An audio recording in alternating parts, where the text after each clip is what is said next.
I'd like to call this meeting to order. This is a city council business meeting. It is Wednesday, December 17th at 6:08 p.m. Please stand for the Pledge of Allegiance.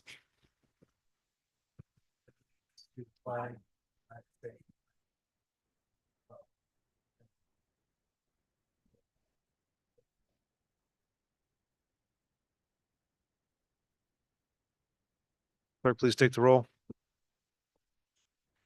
Councilmember Murray is absent. Councilmember Middleton is absent. Councilmember Kavanaugh. Present. Councilmember Matavetsky. Present. Councilmember Rathmel. Present. Councilmember Dundon is absent. Council President Pro Tem Hotchkiss. Present. Thank you. Move on to approval of the minutes. Do I have a motion to approve the minutes? I'll motion. I'll second. Is there any discussion?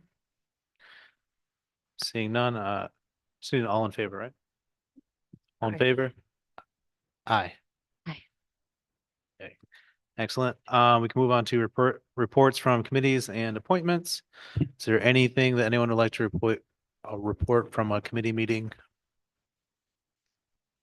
Councilmember Matavetsky. We had a special rules committee meeting on December 15th. One of the key, was it, no, not the 15th, before that, the 11th, there it is. So we got an update about general code. We got to see that it has, that there is a link. The information is up and up through 2024. I didn't check to see if it's been public yet through our city website or not yet, but the information is up and there is a functioning link. So we discussed that. We discussed our rule book that we will need to vote on as a body. The immediate meeting after our organizational meeting. So I will be sending around our draft on that. I gotta get with you about your section. Those were kind of I think the main things from that meeting. And then since then, we've had general code training for multiple departments, but council, corp council, and clerks all had a training on the 15th, and I believe IT after that. So things are rolling out, and we're gonna be making it a lot more easy for people to see our charter and understand what's going on and find information. And we'll then be going through and updating our charter to get it to be fully functional. Thank you. Are there any other reports? Councilmember Rathmel. The planning committee met just this afternoon with members of the Broome County Land Bank, specifically to discuss New York State HCR's Move in New York program as not necessarily in consideration for the current funding opportunity, but with the understanding that this funding will be reissued annually, identifying opportunities for collaboration and site selection, potential priorities when it comes to a proposal for the next round. Thank you. Any other reports? Was a traffic board meeting on December 11th. I don't have really concise notes, but if people look at the agenda and have some questions, please reach out to me, council, and I'll look up how we voted. Thanks. All right, now we have to set a number of public hearings. The City of Binghamton will hold a public hearing regarding RL 25-113, an ordinance to amend the Chapter 410 zoning to control certain land uses that present a hazard to public health. These public hearings will take place at 6 p.m. during the January 14th, 2026 regular City Council business meeting in City Council chambers, 38 Hawley Street, Binghamton, New York. Residents wishing to participate in public hearings may do so electronically by email their comments prior to 1 p.m. on the day of the meeting to clerk@cityofbing.gov or in person during the meeting. There's a typo on the agenda that says January 2024. Obviously, we can't have a meeting that day, so just this coming January is what we're looking for. We don't have any public hearings tonight, so we can move on to public comment. If there's any residents wishing to submit a public comment, they may do so electronically by emailing their comments prior to the 1 p.m. the day of the meeting to clerk@cityofbinghamton.gov or in person during the meeting. So if there's anyone who would like to speak, now would be the time to do so.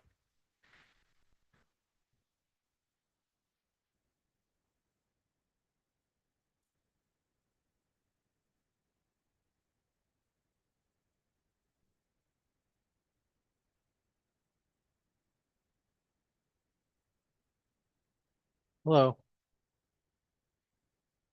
Good evening. Can you please state your name and whether you live? Salka Valerio, and I am a resident on the east side of Binghamton. And I am here today oh, you got some more questions to ask? Oh, okay. And I am here today to strongly support of the ordinance. As someone who comes from an immigrant family, I understand the fear, the resilience, and the dignity woven into our communities. I grew up watching my families work hard, sacrifice, and build a life here while carrying the constant weight of uncertainty.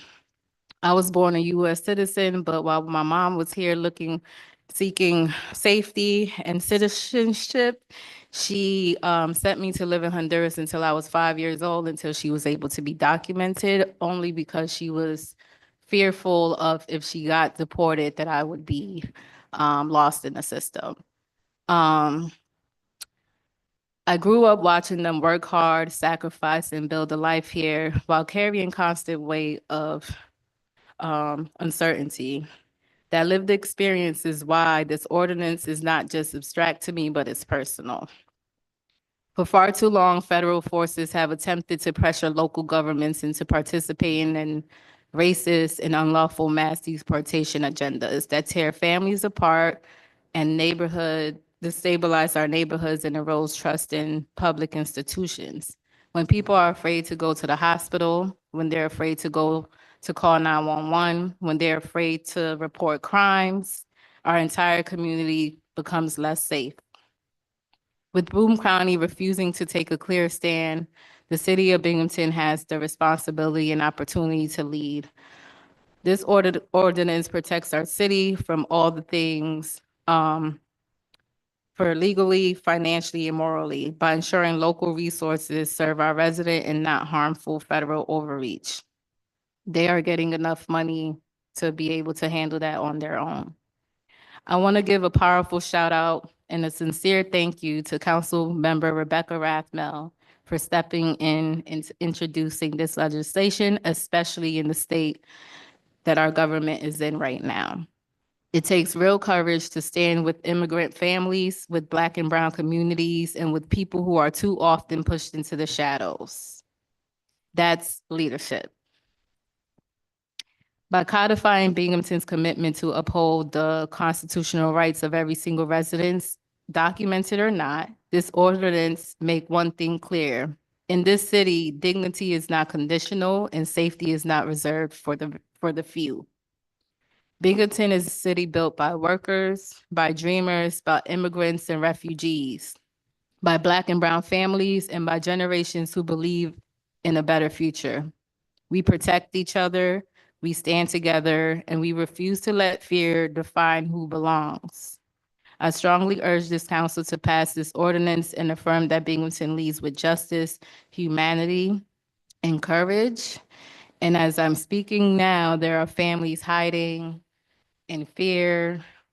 I've been outside actually helping some families get things that they need because they can't leave their house at the moment because they are afraid that they will be deported. I had a mom call crying about how to do power of attorney because she's afraid that she's going to get picked up and her baby would be lost in the American system. And that to me is frightening, it's sad, and it's scary to think about being separated from your 6-month-old baby and not knowing if you got deported, where your baby would land. So please pass it. Thank you. Thank you. Is there anybody else that wants to come down and make a public comment?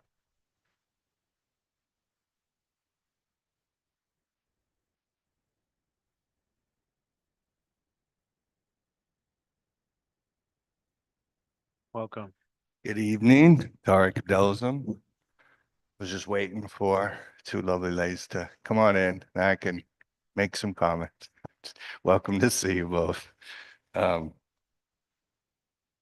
had a few questions just about the packets. It's just there's some of these pieces are written so that like nobody can really understand what's happening. They're so vague. There's no clarifying references. So even just the first one, to accept settlement proceeds, I mean, this is well over $1 million. For what? And what are we receiving proceeds for from? What litigation have we successfully, I guess, won? So it just seems like there should be some references. Then there's another one to amend the general fund budget for planned vacancies. And there's a lot of money here. It's over $1 million. And I know some of that has to go to address the deficit, if that's still a thing. But it looks like there's $1 million transferring all of these savings to two different salary adjustment lines for a total of like $944,000. Again, it's just a lack of detail to some of these that not only for those who are trying to stay engaged now and actually wear their civic hat with pride, but for archival purposes, trying to understand what happened. So if there's any way to clarify, if not at least to share more information during the meeting when you're going to vote on it, as much as you can, would be helpful. And then I'd also like to extend my support for the resolution that would formally prohibit the Binghamton Police Department from collaborating with ICE unless there's criminal activities. I think the legislation is very carefully and thoughtfully worded, such that it in no way undermines Binghamton Police Department to participate in protecting the health and safety of residents when there's criminal activity, suspected, alleged.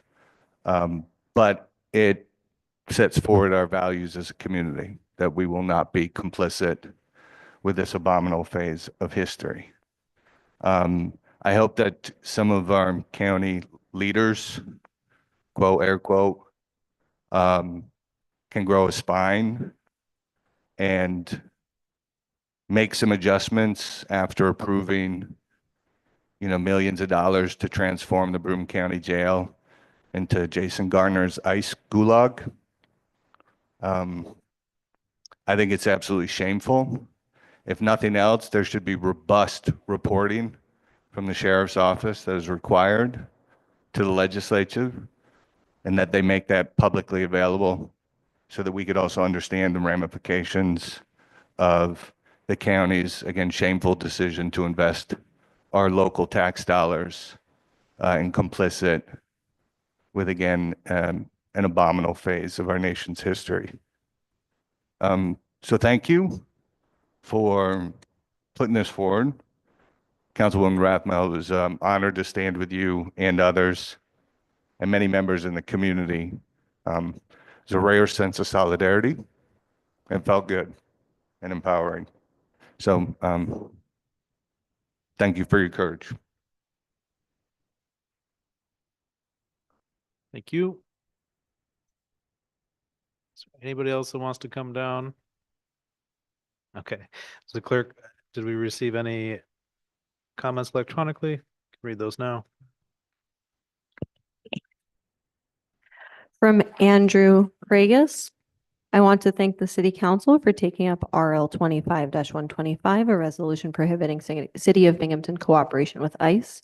It is an important law to shield our city's workers, data, and resources from being commandeered by the federal government. It is our right as citizens in a local government to resist federal overreach and policies designed to hurt our community members and undermine our economy. Binghamton is an immigrant town. Immigration has kept our economy afloat as its overall population has fallen in the past 40 years and our economy has struggled. Binghamton University, for example, employs hundreds of immigrants as professors and other workers, while thousands of international students come to our city every year. That's just one example. Where would we be without immigrants? Since Monday's announcement, which I was proud to attend and speak at, a number of people have told me they didn't think this law was necessary because of the mayor's stance. The opposite is true. I have met several ICE detainees in the Broome County Jail who were entered into immigration detention with simple car stops by municipal or county police. These were places that did not have formalized agreements with ICE, but were cooperating informally, potentially without their bosses or elected officials knowing about it. Binghamton Police is not engaging in this sort of activity, and we should make sure everyone in our city and county knows that they won't. In an era where residents aren't always sure what to believe, this will give clarity to them and city employees. It will put another barrier between this administration's lawless kidnapping and deportation program and city residents. We've seen the president's willingness to usurp power, and we must be guarded against this eventuality. Thank you, Andrew Pragus, Westside resident, proud descendant of immigrants, president of Justice and Unity for the Southern Tier. And from Suzanne and James Miller, we are 50-year residents and homeowners in the city of Binghamton. We were deeply annoyed to listen to the council's Monday session discussing and adopting a resolution to resist cooperation with the U.S. Immigration and Customs Enforcement Agency. During a recent 4-year period, our nation witnessed an uncontrolled flood of individuals, many good, some bad. It clearly became a major issue in the November 2024 elections. Regardless of our individual feelings on this topic, there exists a present need to sort out those who are a danger to others. As our current U.S. government attempts to solve this problem, we are all aware of the reported difficulties encountered, the successes, and the mistakes made. As required by our Constitution, the federal court system will determine what actions are constitutional and what is not. It was sad to hear a city council member declare that ICE needs to be resisted as their actions are unconstitutional. Where is the public input on such a dividing topic? As best we can tell, this legislation was rushed through within 48 hours, being announced on Monday and expedited on Wednesday. One would believe that an action of this import would be decided after a reasonable time for public input in the presence of all elected council members. What is clear from the national media is that a lack of local cooperation causes the federal government to adopt more difficult strategies to carry out our current immigration laws. I am not surprised to hear that our New York State Attorney General has issued recommendations to resist. She is clearly not a fan of our current administration in Washington, D.C. We will continue to pray that no one in our area falls victim to an individual who is in this country illegally. We stand with Sheriff Askar in that some cooperation with ICE is not only required, but also in the best interest of our community. We wish our city council would pause and take more time to acquire input from a substantial number of our residents and not just a few vocal advocates. The weeks near Hanukkah and Christmas are clearly a time when most of us are busy with religion and family, less likely to have the time to participate. We respectfully request that this letter be distributed to the council members and the mayor in an expedited manner for their consideration. One more.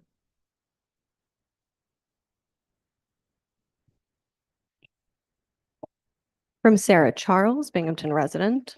The question before you today is not whether immigration law should be enforced. That authority rests with the federal government. The question before you is whether the city of Binghamton will use its own limited resources to assist federal immigration enforcement. Nothing in this legislation prevents ICE from doing its job. It only prevents the city of Binghamton from doing ICE's job for them. And that distinction matters. The question before you today is not abstract or theoretical. The question before you is whether the city of Binghamton will choose to protect its residents or whether it will allow our local government to be used as an extension of federal immigration enforcement that separates families, destabilizes neighborhoods, and undermines public trust. History will remember what you do in moments like this. Binghamton is and always has been a city built by immigrants. Generations of people came here seeking safety, work, and dignity. They worked in factories, built neighborhoods, started businesses, raised families, and contributed to the civic life of the city long before many of us were born. They did not arrive with special status. They did not arrive with power. They arrived with hope and with the belief that Binghamton was a place where they could belong. That history matters today. The question before you is not one of higher level policy outside the bounds of your role as council members. It is not a distant thought experiment for discussion at the next presidential debate. The question before you is unfolding in real time in your districts tonight. When local government becomes entangled with immigration enforcement, the result is predictable. People stop reporting crimes, survivors of domestic violence do not call for help, witnesses disappear, public safety suffers not just for immigrants, but for everyone. This is not speculation. Police departments, prosecutors, and courts across the country have warned that cooperation with ICE undermines community trust and makes cities less safe. A city cannot function when a portion of its population is forced into silence. We are living through a moment when immigrant communities are being targeted and destabilized. Detention, deportation, and family separation are not just national issues. They are shaping how people in our city live their daily lives right now. Children are afraid their parents won't come home. Workers are afraid to leave their houses. Families are afraid to interact with their own city government. This legislation is about drawing a clear line that Binghamton will not use its resources to harm its own residents, that city agencies exist to serve the public, not to instill fear, and that due process and human dignity are not negotiable. You were elected to lead, not just to manage. Leadership means acting when it is difficult, when it is controversial, and when it is necessary.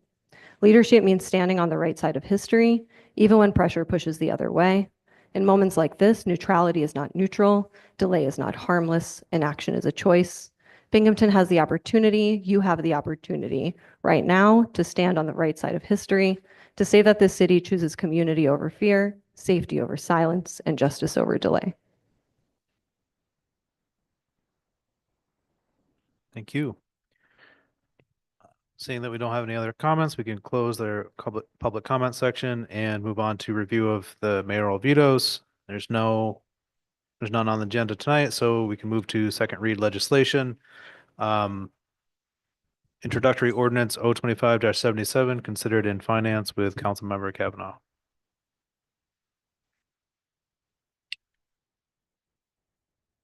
I'd like to motion to adopt 025-77, an ordinance to amend the 2025 insurance fund budget to accept settlement proceeds for the AFF lawsuits. Motion, is there a second?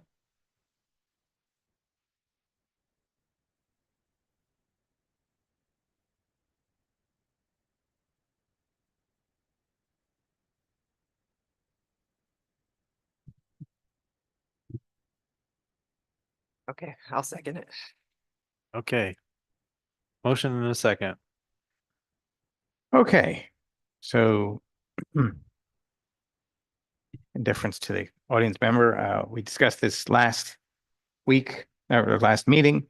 There was a large national class action lawsuit over aqueous film forming foams. 4 main companies involved: 3M, GASF, Tyco, and DuPont, and focused on this particular class of product, which the most common application is firefighting foam. These generate these forever chemicals, PFAS, various forms of PFAS in particular. In 2023, the city joined the class after testing our municipal water supplies and find that we have elevated levels of these chemicals. There's large settlements from these companies. The city will be receiving a series of payments from these settlements. This is the first batch.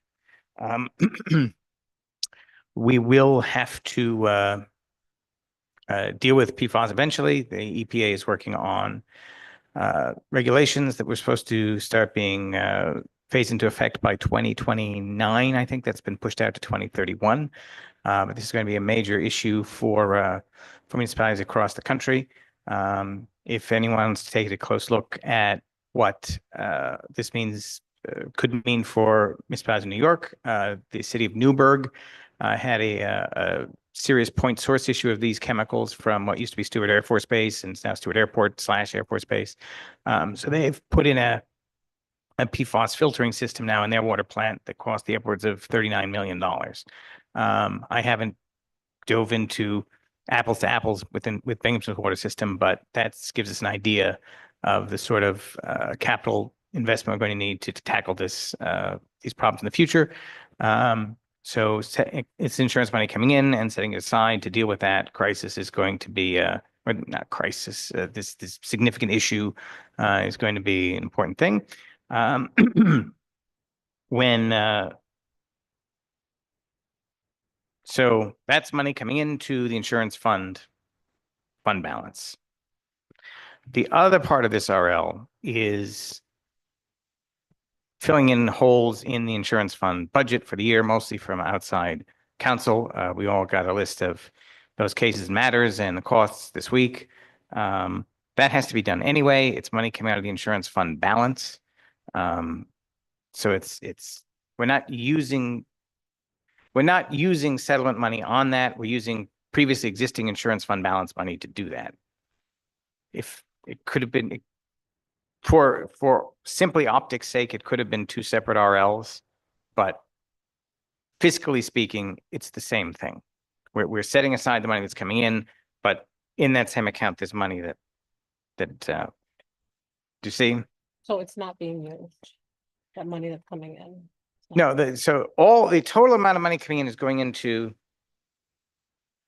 the insurance fund balance. We could move it again into something we create restricted fund to start dealing with PFAS. We could choose to do that. Separate from that, we have budget overruns in the insurance fund that are being used, that fund balance money is being used to fill. That's already in the fund balance. So we're not digging into the amount of the checks that have come in. Okay. It's That's what I was worried about that. right. So no, there's plenty of money in the fund balance. That's what's being used to. It's just optically you're seeing them on the same RL, but we're not digging into this incoming pile of money. Okay. And we can certainly talk about creating when we have a better idea of how much is coming, creating a restricted fund. Absolutely. I so- think that's what I was worried about that. Yes, but Thank you. you shouldn't be. It's just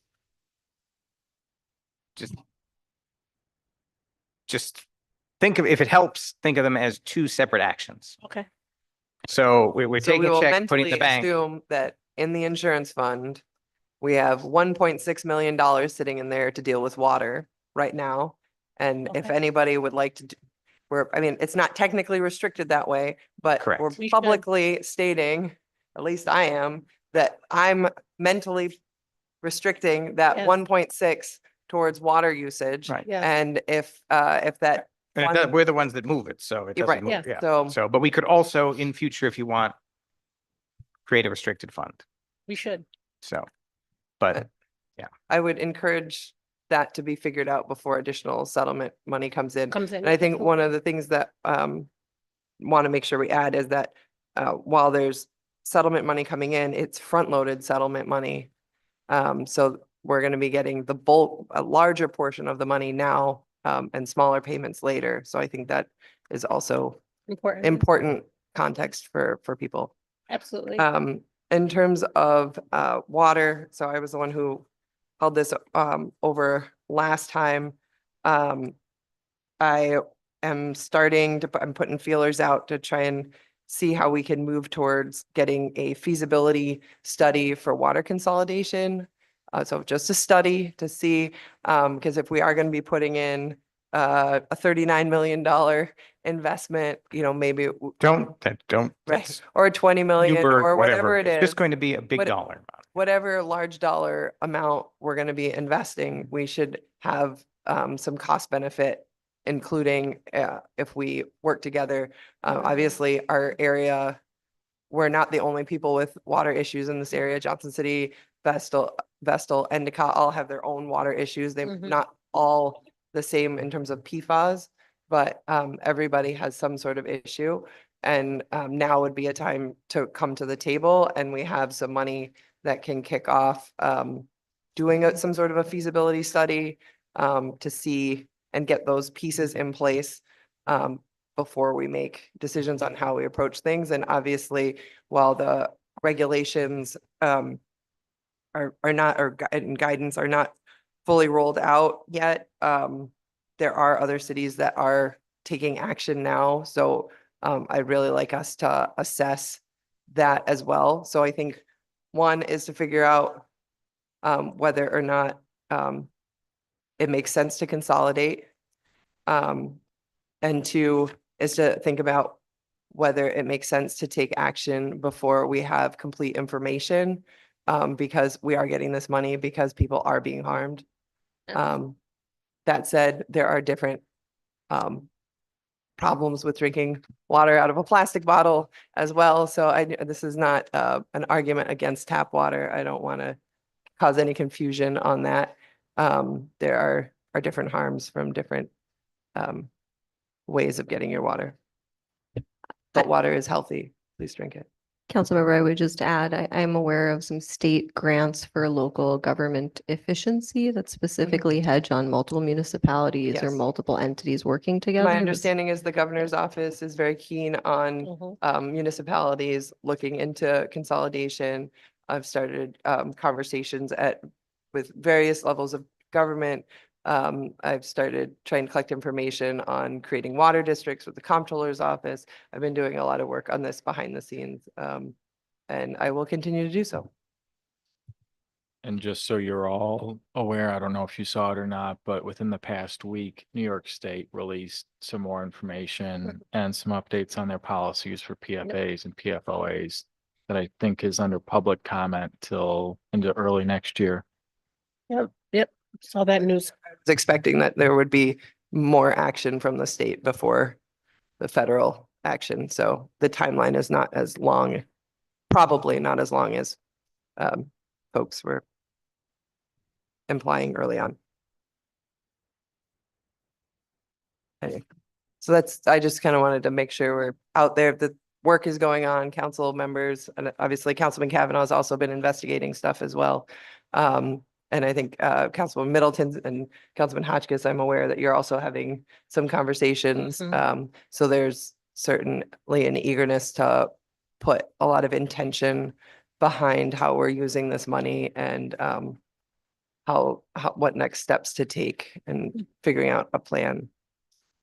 Yep. And not just waiting around. Well, yeah. Thank you.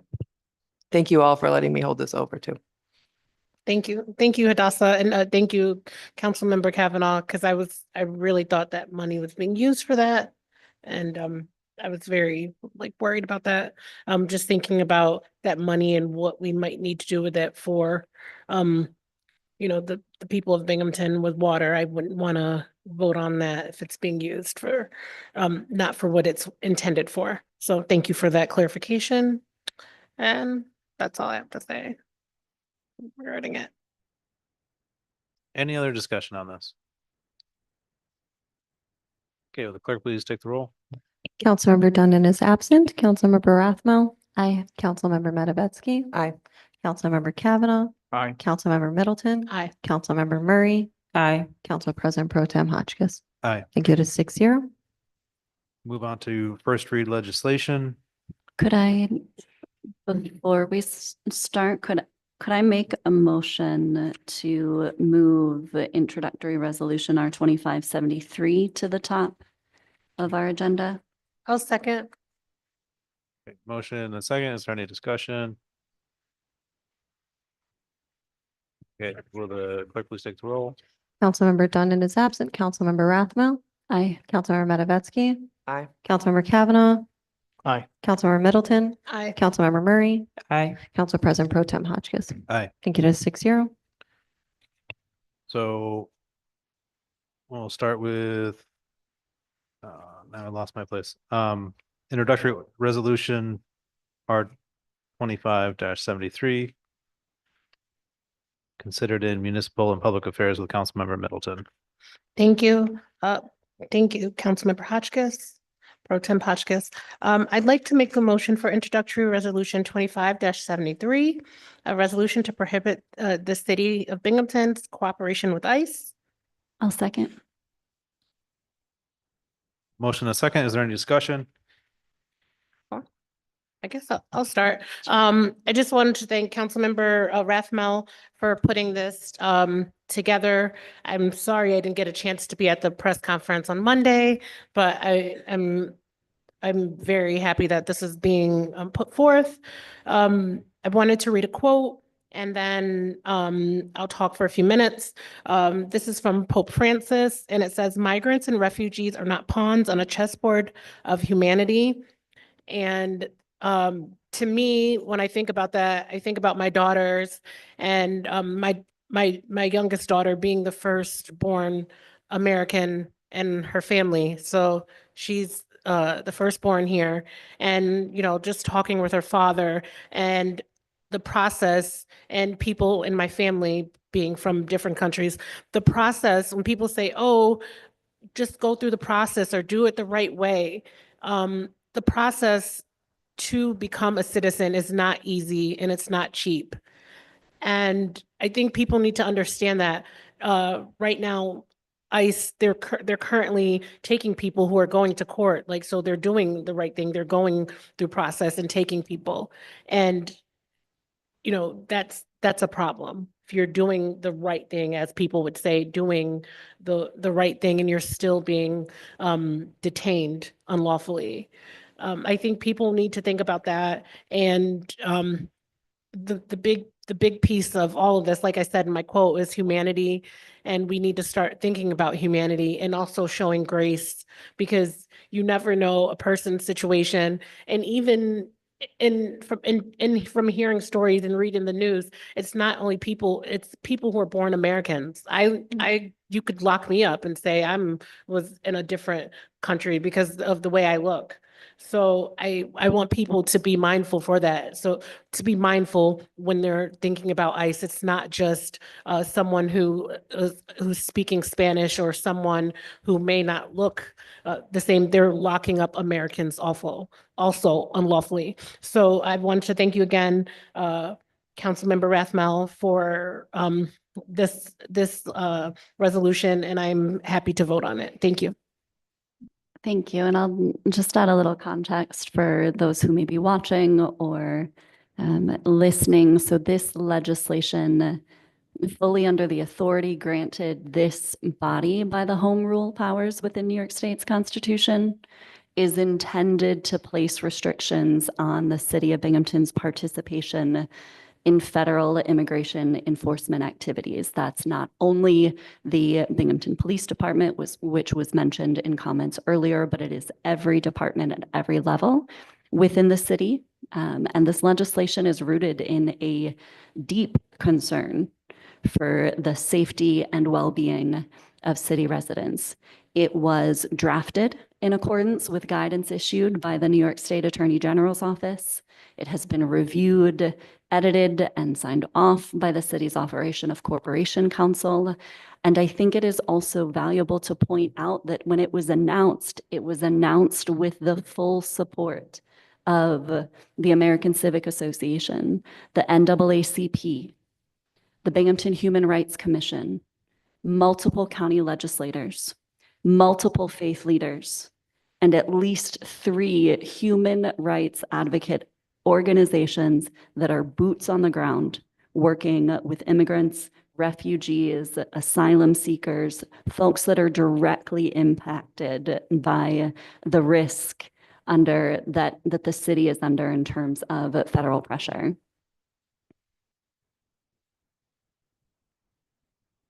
I think I would, the legislation is in the packet. I think just specifically when we talk about the restriction, it is specifically a prohibition on the use of city resources for enforcing civil federal immigration law, inquiring into, collecting, or disclosing the immigration status of any individual unless required by law, the detainment, transfer, or transport of any person on the basis of a civil immigration detainer, a request, or an administrative warrant. So we focused very strongly on judicial warrant being the baseline and expectation, as again was recommended by the New York State Attorney General, as well as providing ICE or any federal immigration agency with access to facilities, databases, or records that are not available to the general public. It covers information requests. It also covers city cooperation. I would like to, when we If it's appropriate now, I'll certainly say so, but I don't want to limit discussion. I would like to motion to amend the last sentence, of section 3 to add emergency assistance as the qualifier. So not preventing or prohibiting the city from responding to an emergency request for emergency assistance. Those would be circumstances, 911 calls, situations where the imminent harm could be at risk. I don't think we want to wait in that regard, but I think I'll just say one more piece in terms of how critical this timing is. We have 5,000 residents in this city who are at direct risk, and I'm compelled to prioritize protecting those residents. They do not have the convenience of waiting until community members who stand no risk at all are comfortable with this legislation. Again, it was submitted with the full support of those working directly with immigrant, refugee, and migrant communities. As was stated in public comment, there are individuals currently detained who feel the solidarity from the city in this statement, but it is more than just a statement.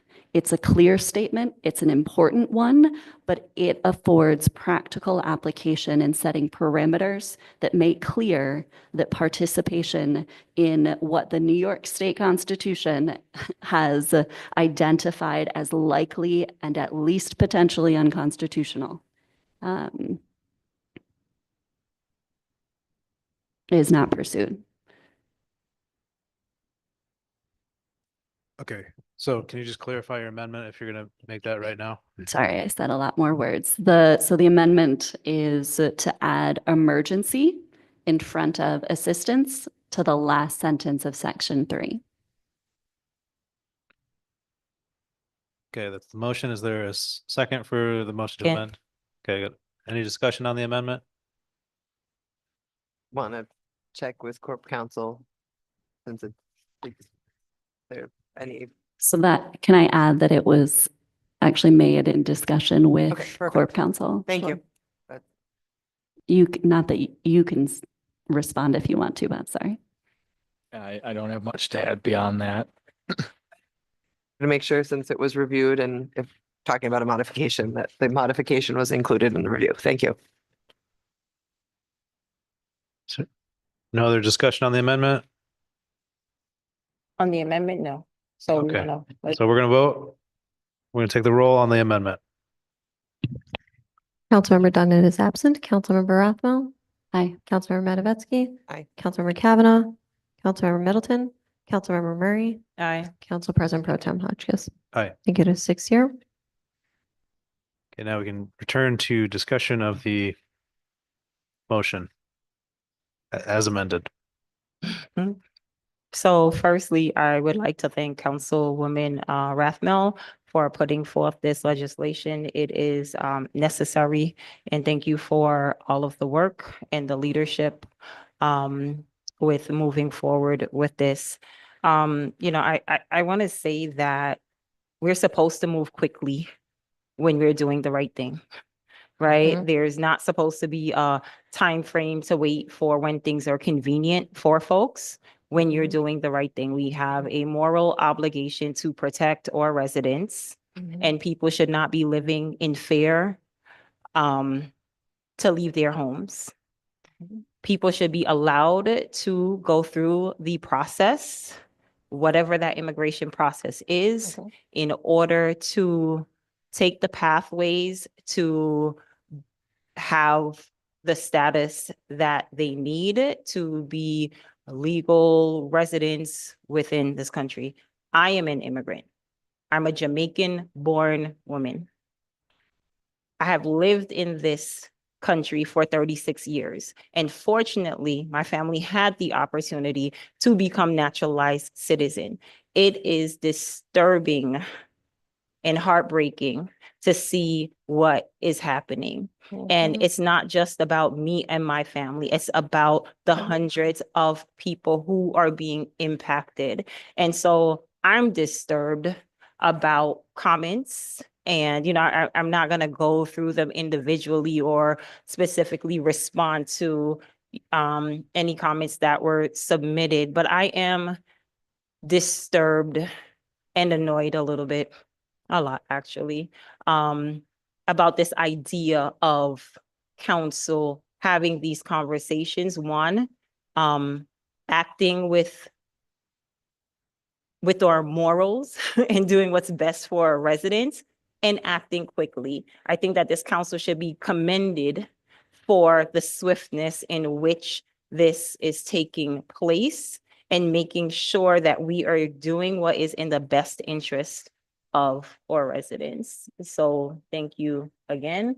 I am in full support of this legislation. And, there was a distinction made that, this is really about, again, making sure that our city resources are not being used to move forward with these efforts. And this is what needs to happen.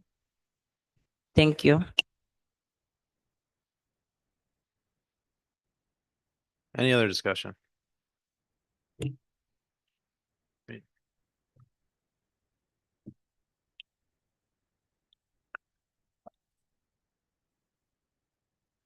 I will leave the ethos and the pathos to others. I will comment on what is becoming a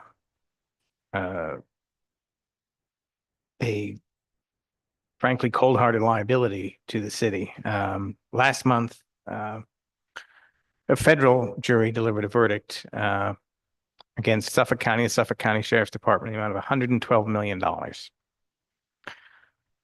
This was over the enforcement of civil detainers against 670 immigrants going back several years, not even in the current excited state of affairs. That verdict is being appealed, but it is a verdict from a federal jury. Suffolk County is reeling at this amount. This amount, anything close to it, could potentially cripple a municipality like Binghamton. We have a, if you want to say it, cover our ass responsibility, I think, to foreclose this sort of liability. We had a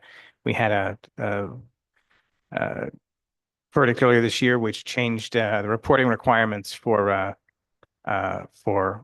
possible street and pothole and sidewalk deficiencies in the city, which exposes us to extra liability.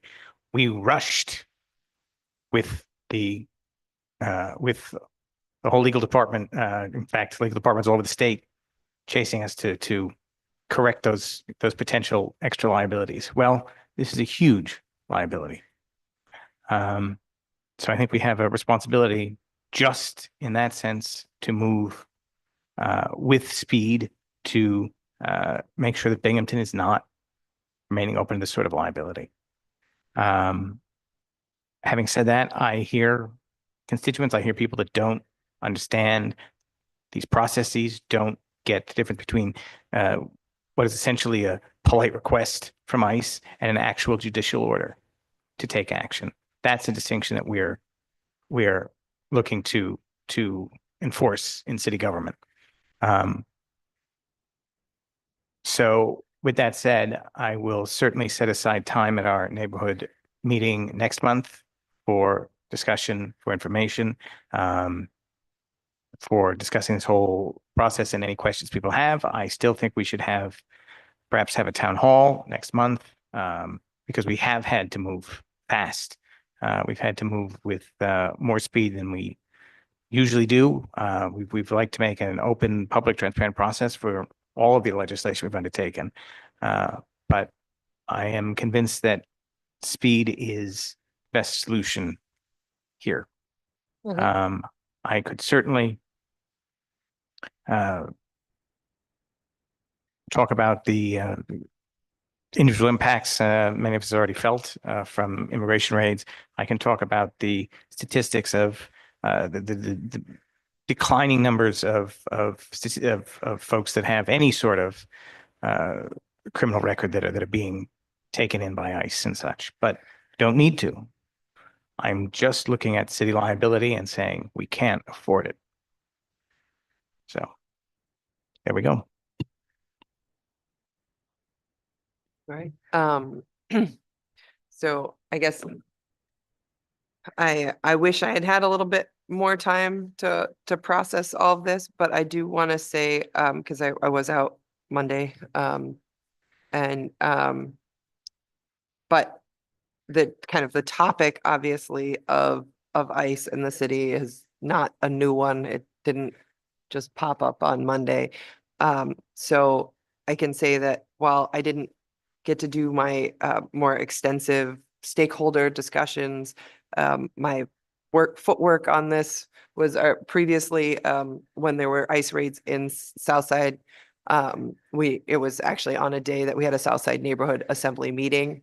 And I brought it up and we had a conversation with Southside residents that day, not with the language of this particular legislation, but certainly got a sense of where the people that choose to come to civic neighborhood meetings have, and I would get the sense from that meeting that there would not be opposition to this. And then there were two other pieces that I asked Councilwoman Rathmel about. And one, I said that I was looking for people like members of the ACA, leadership of the ACA, to support something, because I did not want to vote on something that was just virtue signaling, risking potentially federal dollars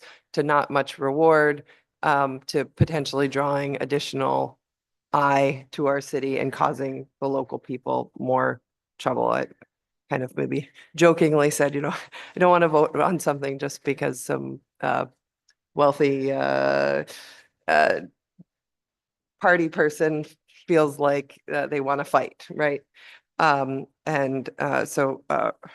Councilman Rathmel did work with those groups, and I did reach out and speak with people about their comfort level with this legislation. The other thing that I asked was about how this fit with state law, and to make sure that it was not going to cause problems for like police accreditation, things like that, which you did reach out on those topics when I requested them. So I appreciate you following up on the things that were kind of behind the scenes, my concerns in crafting this. Thank you. Nobody else? I generally kind of echo the sentiments of a lot of my fellow council members and some of the people that spoke today, but this is it feels like a very small thing to do that we have the power to do in the city of Binghamton that can really, we're doing what we can in our capacity to kind of prevent really heinous actions from occurring to local residents. And I think the point where this like hit closest to home for me, unfortunately, was knocking doors over this past year and inducing a lot of fear in people that I didn't intend to, and I couldn't figure out what was causing that. And then eventually it occurred to me that, I look the part of someone who could be an ICE agent. And while I didn't intend to terrorize people, it's like the fear was very palpable, and it hit a lot closer to home, the type of situation that people are in. And I do not want our local government to be engaging in this at all. So to the extent possible, that's, if it's going to be a federal initiative, then it's going to be done with federal dollars. So I'm happy that we can be taking this what feels like a very small step to protect residents. And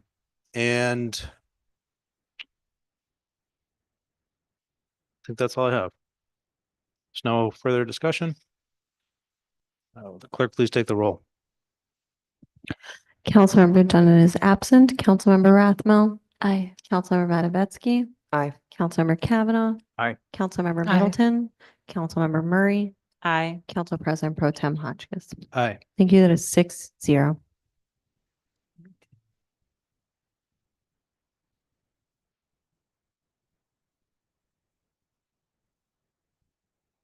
So now we're going to move on to introductory ordinance 025-79, considered in finance with Councilmember Kavanaugh.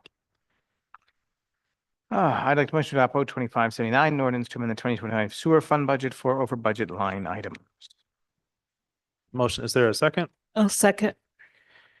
Any discussion?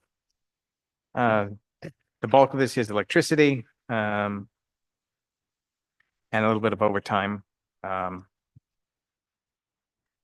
We discussed during work session. That's all. No further discussion. Will the clerk please take the roll? Councilmember Dunn is absent. Councilmember Rathmel.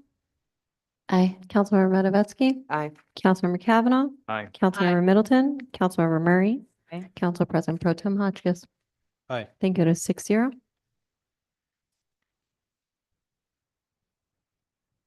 So move on to introductory ordinance 025-80, considered in finance with Councilmember Kavanaugh.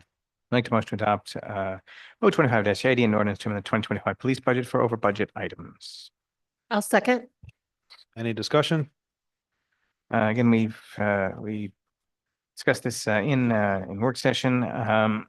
The school crossing guard program has historically been only partially funded because attendance was so yeah. was rough. Some efforts, including an incentive for showing up a certain number of shifts on time, has created well, more people up on time. So we need to actually fund more of that budget, more of that line item. We have already adjusted it up somewhat for 2026, but we will take a second look at that. Also, out of title pay is slightly over budget. There's a lot of it was running pretty consistently most year, but they seem to have gone a little bit up. I would like to ask Chief Ryan about that, see if there's anything we need to adjust for next year. But this is a slight overage near the end of the year, essentially, not too significant. And then we all have feelings about the vehicle parts, I know. Any other discussion?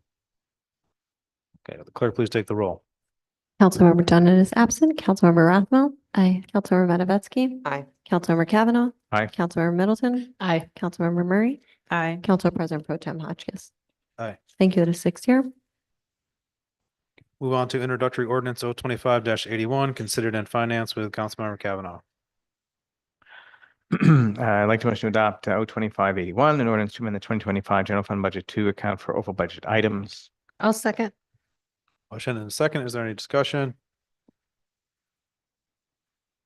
These are general fund lines. Have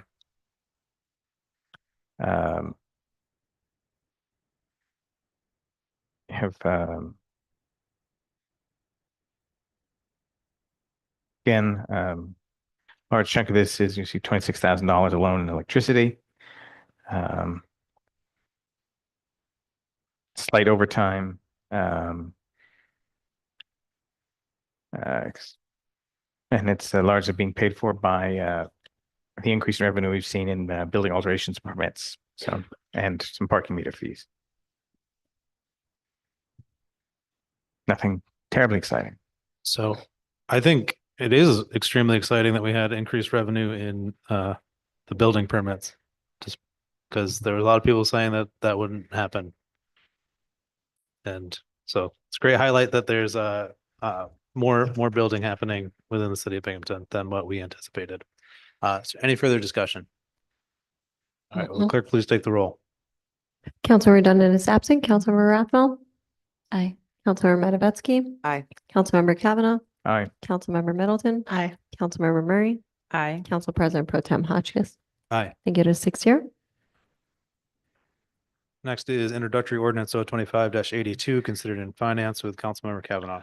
I'd like to motion to adopt 025-82, an ordinance to amend the 2025 capital fund budget to close unused grant and serial bond lines. I'll second. Any discussion? This is basically cleanup of lines that projects are concluded or just been unused for a while. So it's cleaning up those lines, getting them out of the budget and out of mind. No further discussion. Will the clerk please take the roll? Councilmember Redundant is absent. Councilmember Rathmel. Aye. Councilmember Matavetsky. Aye. Councilmember Kavanaugh. Aye. Councilmember Middleton. Aye. Councilmember Murray. Aye. Council President Pro Tem Hotchkiss. Aye. I think it is 6-0. On to introductory ordinance 025-83 considered in finance with Councilmember Kavanaugh. I'd like to motion to adopt 025-83, an ordinance to amend the 2025 general fund budget for planned vacancies. I'll second. Motion and a second. Is there any discussion? So just to remind everyone and those watching at home, this is the hole that we leave or dig, if you will, every year in the budget, because we know that we're not going to fill all the vacancies we have in city government and in the police and fire departments just by the nature of things. But we don't want to defund those positions in the budget because sometimes we don't know who we're not going to have around. We don't know exactly where those vacancies are going to be necessarily. We can make some good guesses though. So we leave this as rather than having to refund positions or whatever, we leave them there, and we've kind of have a decent handle on what those number and positions are going to be every year. So this is fiscally filling that hole back in, since we have had that number of vacancies and a few more. We can essentially fill that hole in with this transfer. But it's really just taking money we knew we weren't going to spend, or money we suspected we wouldn't spend in various personnel lines, and putting it back into that hole we created. This prevents us from, again, having to go back and refund positions and defund and refund positions and stuff throughout the year. And it also prevents us from unnecessarily taxing our residents or stressing out our budget constraints for positions we know we're going to have open. Any other discussion? I brought it up during work session. I'll bring it up again. There's a risk from this model of people having posted vacancies and not being able to actually hire for them because of the need for the money for the pit. So I'm just gonna throw it out there that if you are a department head and you have any interaction where you are supposed to have a budgeted for line there position that council was involved and discussed during budget season, and you are told that you cannot in fact hire them, even to please reach out to whoever is you're most comfortable with on the employees committee. And you can have a private conversation. I just want to make sure that since this is structured in such a way that it can cause perverse incentives, that people know that they can reach out to us, and we're here. Thanks. Yep. And just for the record, I think the 2026 budget, we adopted the same number, with the same anticipated vacancy, I guess. But that's all I have for this. So any other discussion? The clerk, please take the roll. Councilmember Dunn is absent. Councilmember Rathmel. Aye. Councilmember Matavetsky. Aye. Councilmember Kavanaugh. Aye. Councilmember Middleton. Aye. Councilmember Murray. Aye. Council President Pro Tem Hotchkiss. Aye. Thank you. That is 6-0. Move to introductory ordinance 025-84, considered in finance with Councilmember Kavanaugh. I'd like to motion to adopt 025-84, known as the 2025 Binghamton Johnson City Joint Sewage Treatment Facility budget to adjust for vacation buyback. Is there a second? A second. Any discussion? This is, they have their vacation buyback split between an hourly line, a line for hourly employees and a line for salaried employees. There was a need for additional money in the salaried employee lines, which is moving it from hourly to salary. They do not anticipate needing that hourly line, so it should stay within this the overall vacation buyback budget, if you will. Any other discussion? Clerk, please take the roll. Councilmember Dunn is absent. Councilmember Rathmel. Aye. Councilmember Matavetsky. Aye. Councilmember Kavanaugh. Aye. Councilmember Middleton. Aye. Councilmember Murray. Council President Pro Tem Hotchkiss. Aye. Thank you. That is 6-0. Introductory ordinance 025-85, considered in finance with Councilmember Kavanaugh. I'd like to motion to adopt 025-85, known as to amend the 2025 Binghamton Johnson City Joint Sewage Treatment Facility budget for 5-year strategic plan needs. Is there a second? A second. And discussion? In pursuing more strategic planning particularly for capital needs, the sewage treatment plan has started to set aside some funds every year for anticipated needs. A big chunk of this money is going to go toward their digester rehabilitation program. They have, I think, 3 of them, and don't quote me on that. But they have planned maintenance coming up on them that's going to be rather expensive. So kind of in the spirit of planning ahead and not socking the ratepayers with large chunks, but we're doing it a little bit over time. They're asking for this to be set aside into a restricted fund for capital improvements. Any other discussion? I guess, Councilmember Matavetsky, I think this is something you could model your intention to move the insurance money for the other RL. Just put it in a reserve. But there's no other discussion. Will the clerk please take the roll? Councilmember Dunn is absent. Councilmember Rathmel. Aye. Councilmember Matavetsky. Councilmember Kavanaugh. Aye. Councilmember Middleton. Aye. Councilmember Murray. Aye. Council President Pro Tem Hotchkiss. Aye. Thank you. That is 6-0. Right. Move on to introductory ordinance 025-86, considered in municipal and public affairs with Councilmember Middleton. Thank you, Councilmember Hotchkiss. I'd like to make a motion for introductory ordinance 25-86, an ordinance to amend the City of Binghamton, Chapter 26, City Council to establish a city council managed official social media page for public meeting announcements. Second. Motion is second. Any discussion? Go ahead. This is one of those pieces of legislation that I would have hoped wouldn't have been a piece of legislation and would have just been policy, but we're moving forward with legislation. Over I don't know, quite a while ago, one of my constituents put in request for legislation. This is slightly different from that, but the request was to have a social media where things like our YouTube and our agendas and things were posted. The key difference between this and what was proposed by my constituent is that this is not legally required to post every time. It's would be an intent to post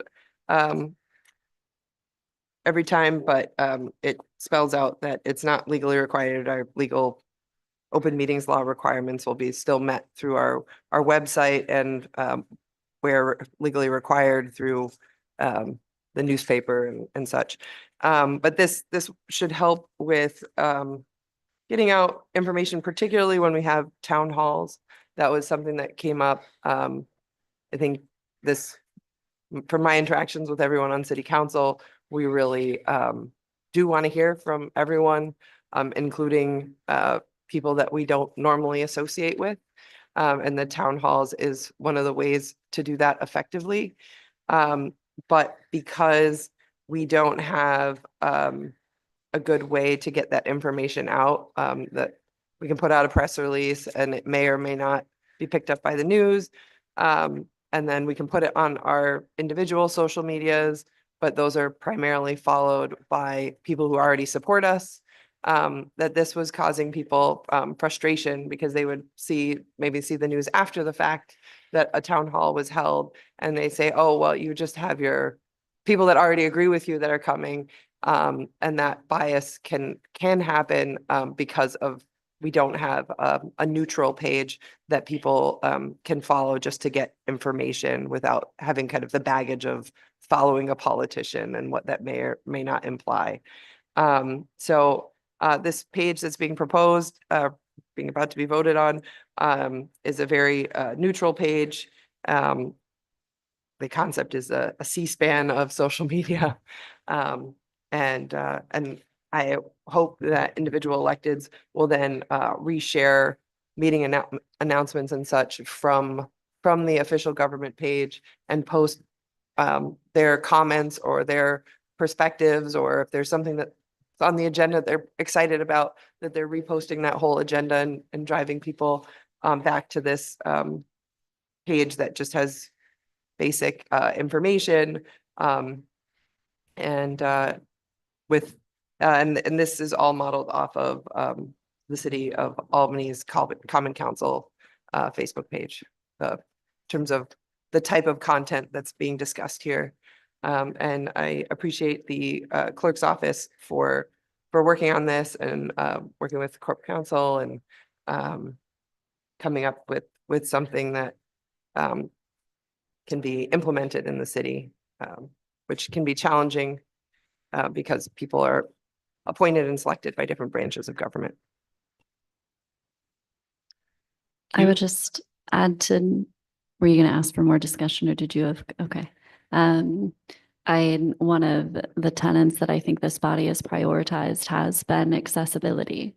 And I think this falls squarely similar to the initiative council took in pursuing the adoption of E-code and making the website more user-friendly and accessible. I think also the initiative this body took in reserving funding in the capital budget to make this physical location more accessible with an elevator. This, to me, I completely agree that it should not take legislation and all but begging other branches and other bodies within City Hall to allow City Hall to do this, but I'm very looking forward to being Facebook official.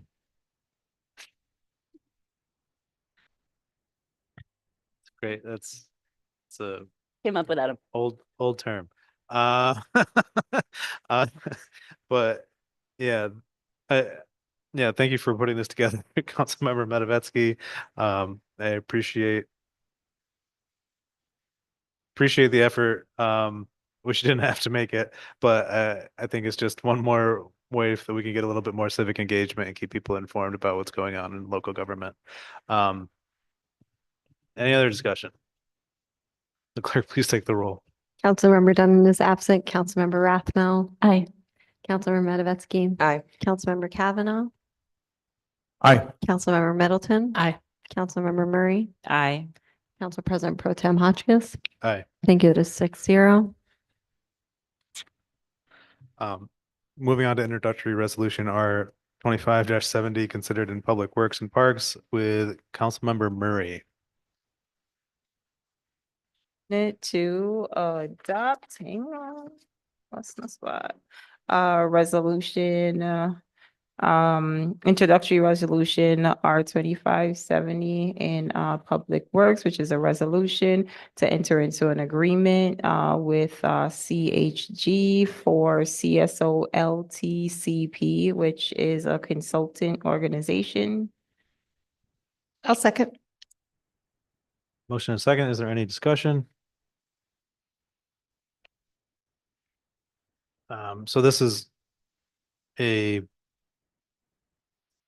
had to update some agreements for some of the environmental work that needed to be done with just ongoing engineering projects in the city.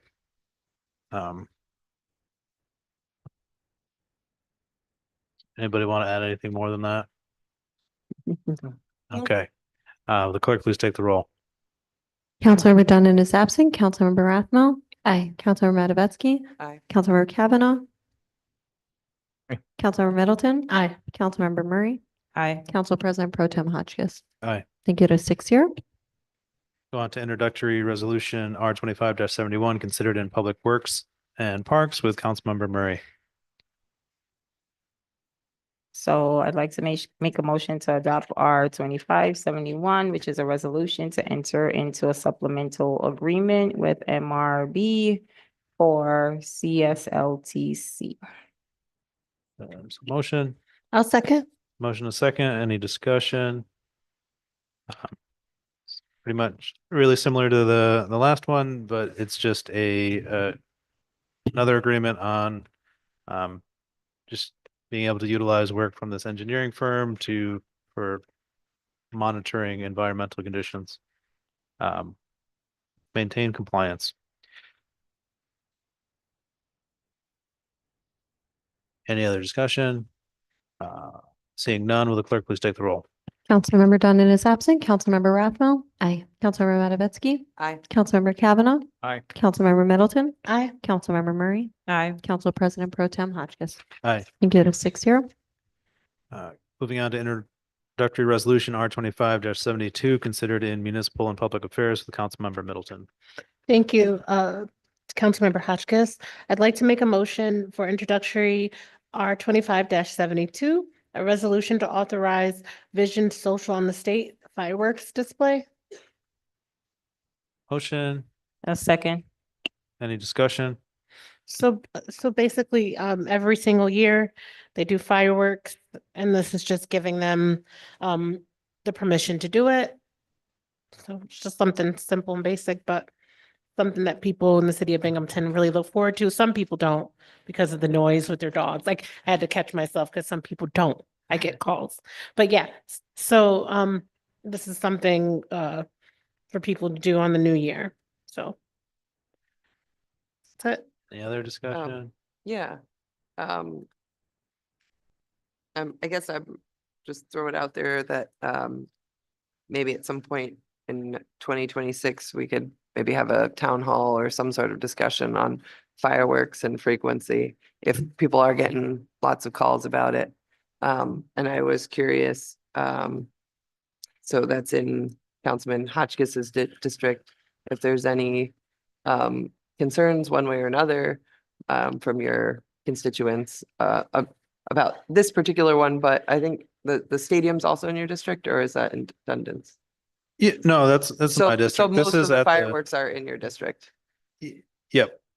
Yeah, there's a lot of people, the closer, it seems like the closer you live to it, and you're in proximity, the more you are exposed to it and maybe aren't enjoying it, and it affects your quality of life. So I think it's I hear from folks on like Pine Street and other side of the track, like Doubleday and Wales, that are against fireworks or with the amount of frequency that there is.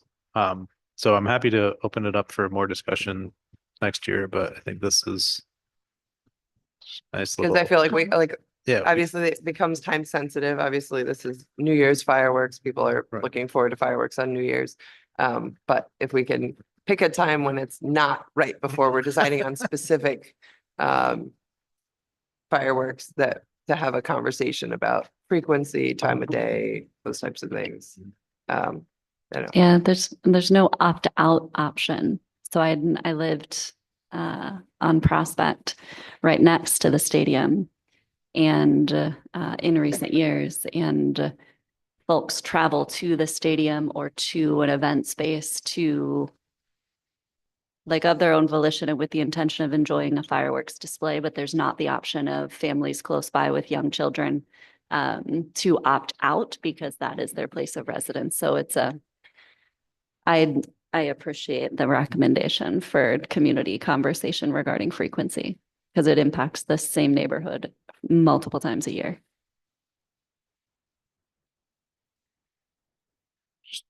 last little piece of flavor. I think Broome County had its first drone show and they might be kind of very recently. That's kind of like the only alternative that has the similar experience. So maybe those will become more popular. But is there will the clerk please take the roll? I think we, Councilmember Dunn is absent. Councilmember Rathmel. Aye. Councilmember Matavetsky. Aye. Councilmember Kavanaugh. Aye. Councilmember Middleton. Aye. Councilmember Murray. Aye. Council President Pro Tem Hotchkiss. aye. I think it is 6-0. Moving on to introductory resolution R 25-74, considered in finance with Councilmember Kavanaugh.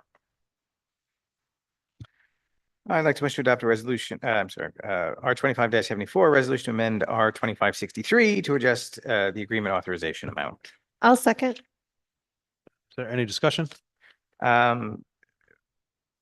This is, so basically, we earlier authorized, we reauthorized the full, and then we authorized the amended amount of the full contract instead of just the amended, the necessary amount of $30,000. So we're just essentially correcting this to only spend the necessary additional $30,000 that wasn't already authorized. Any other discussion? Seeing none, will the clerk please take the roll? Councilmember Dunn is absent. Councilmember Rathmel. Aye. Councilmember Matavetsky. Aye. Councilmember Kavanaugh. Aye. Councilmember Middleton. Aye. Councilmember Murray. Council President Pro Tem Hotchkiss. Aye. I think it is 6-0. Last one, the introductory resolution R 25-75, considered in public works and parks with Councilmember Murray.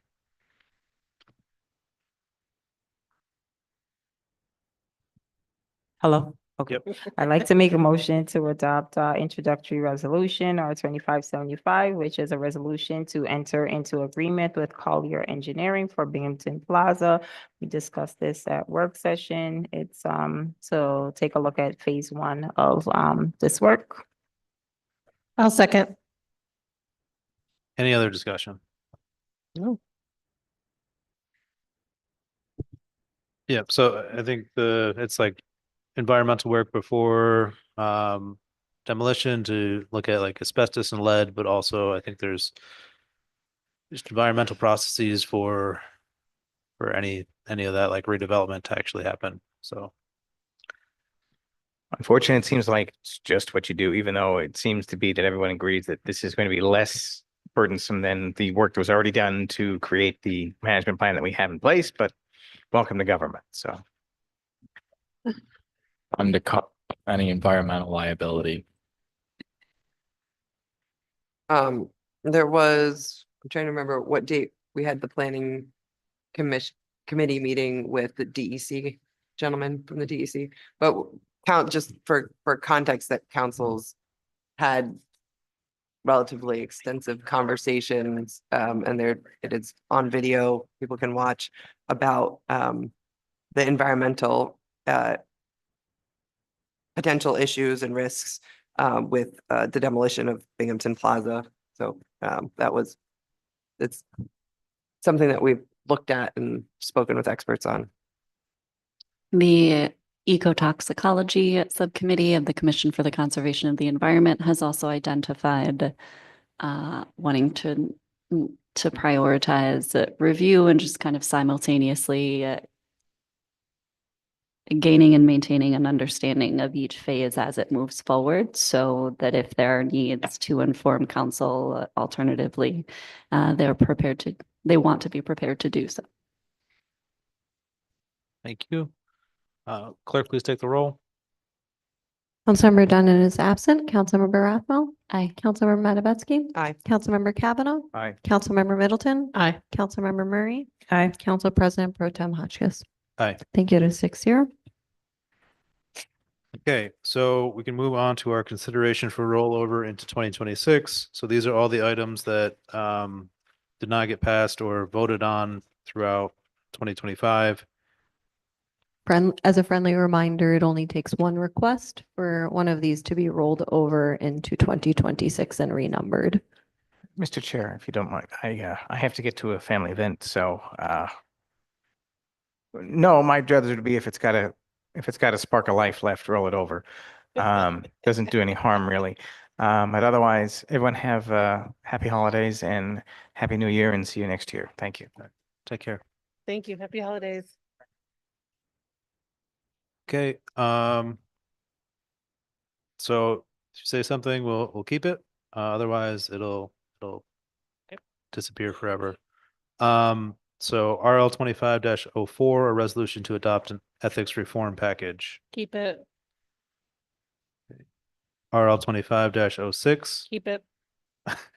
an ordinance to amend boards and commissions. Want to keep it? All right. Keep it. RL 25-10, an ordinance to amend chapter 26, article 6 for personnel services. RL 25-11, a local law to establish a new chapter of City Code of Binghamton for unlicensed cannabis activity. Keep it. Okay. RL 25-13, an ordinance to amend chapter 410 zoning to control certain land uses that present a hazard to public health. Keep it. Local law to establish, or RL 25-36, a local law to establish the creation of the City of Binghamton Industrial Development Agency. Keep it. Let's see what it's. Keep it. Okay. RL 25-51, a local law to establish term limits for the role of police chief. Keep it. RL 25-52, a local law to require city council approval for settlement dispersal over $25,000 or $2,500. Keep it. Keep it. RL 25-53, a local law to establish proactive rental inspection Keep it. program Keep it. and amend chapter 265-6 of the city code. Keep it. RL 25-55, an ordinance to amend the classification of Commissioner of Public Works. Keep it. Okay. RL 25-65, an ordinance to amend chapter 292, noise of city charter and code of ordinance. That's the original one that does not have any measuring device in it. Am I correct?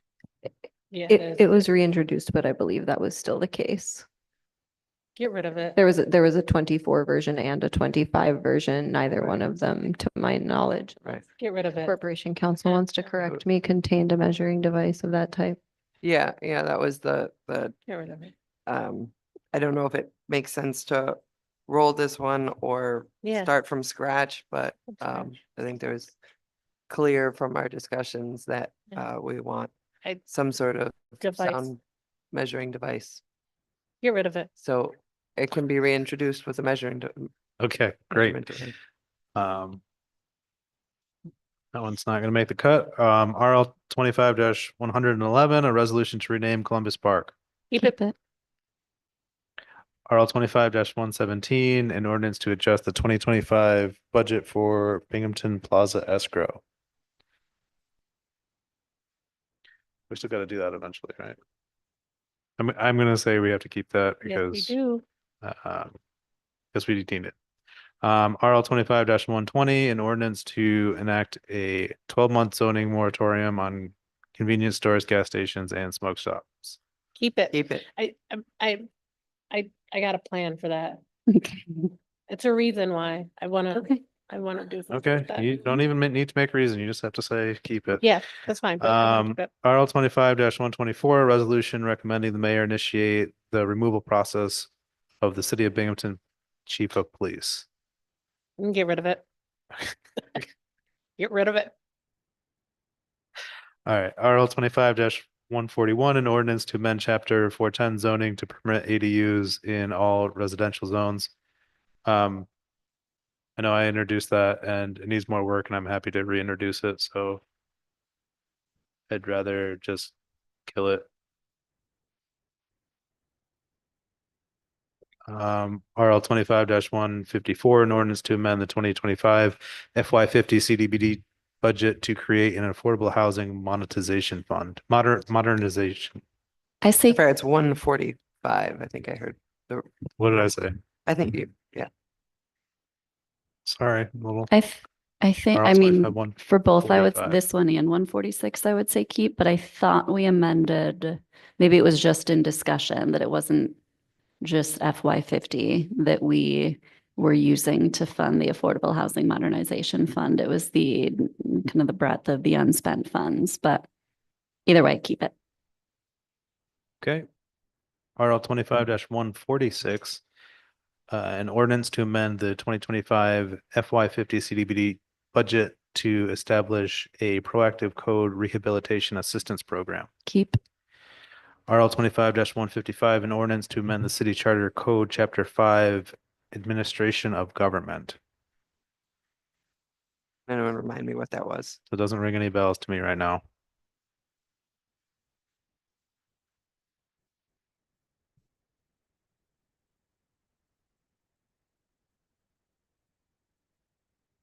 I hope I didn't introduce it.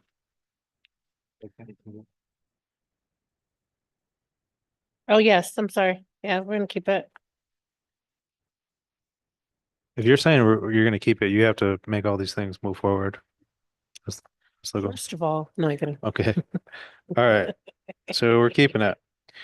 RL 25-164, an ordinance to amend chapter 178 for extreme weather conditions for canine companions. Keep it. Keep it. RL 25-173, an ordinance resolving blue bag issues and introducing a three-stream solid waste disposal system. They're still working on that or no? Yeah, Yeah. I'd say keep it. Mm-hmm. Right. RL 25-174, an ordinance to authorize the sale of city-owned property at 42 Fayette Street to Paul Sidorsky for $500. Keep it. All right. So that concludes this section. Move on to communications from council. Start with Councilmember Rathmel. Other than happy holidays and my gratitude to my fellow council members for moving forward in leadership and courage with the prohibition on participating for federal immigrations enforcement. I am thrilled to be ending my first full year as an official city council member and very much looking forward to continuing to work closely with all of you in the new year. Councilmember Medvedeski. We had a wonderful Hanukkah celebration at Discovery Center on Sunday and another Hanukkah celebration downtown today. So thank you to everyone who turned out. It was great. There was both events definitely extended beyond the local Jewish community. So appreciate all the love and support for everyone who came out for those those events.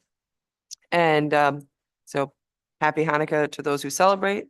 Merry Christmas to those who celebrate. Happy Kwanzaa. Happy just time off with your friends and family.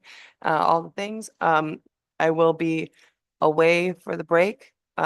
So if you have something urgent, I guess call the clerk's office or email the clerk. I will be intermittently monitoring my phone, but we'll mostly be dealing with family and not in the city. So thank you. Thank you, Councilmember Murray. Thank you. Happy holidays to folks. Whatever it is that you are celebrating, I hope you celebrate it well. Thinking about the new year, the first Neighborhood Watch meeting will be on January 13th at 6:15 at the Senior Center on Clinton Street. I attended this meeting a little late because there was a DRI, so Downtown Revitalization Initiative meeting at the Senior Center to just update community members on the status of the project, where we are. The committee voted on the organizations and submitted our ballots for those who would be receiving funding. And that information is now off to the state for them to review it. Come, I want to say spring, there'll be a formal announcement of confirming the organizations that are going to be awarded funding for going to be receiving funding for their projects and proposed proposals that were submitted. And so that it will be an exciting time, more information to come. I just want to encourage folks to continue to check the Clinton Street DRI website for information. The slide deck is listed there, like frequently asked questions. Please feel free to reach out to me if you have any questions and or concerns.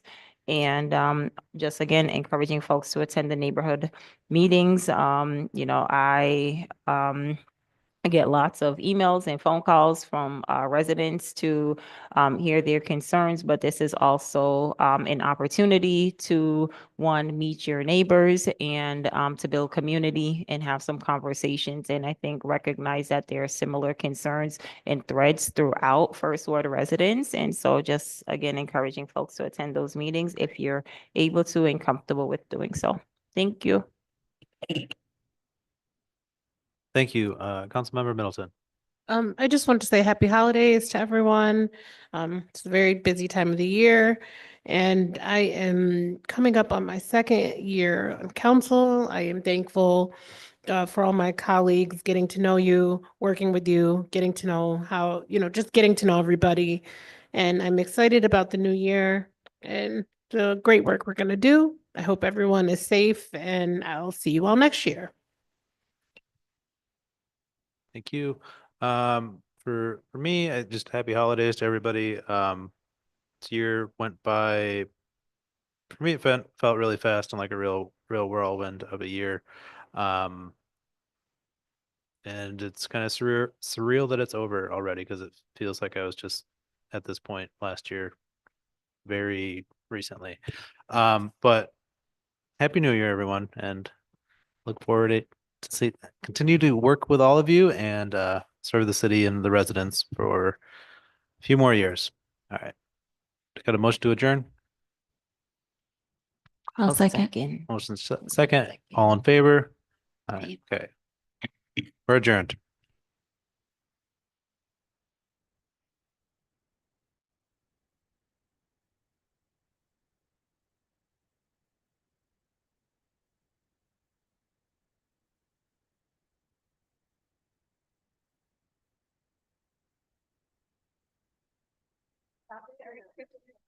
Whatever. Anybody knows where I can purchase a Christmas tree?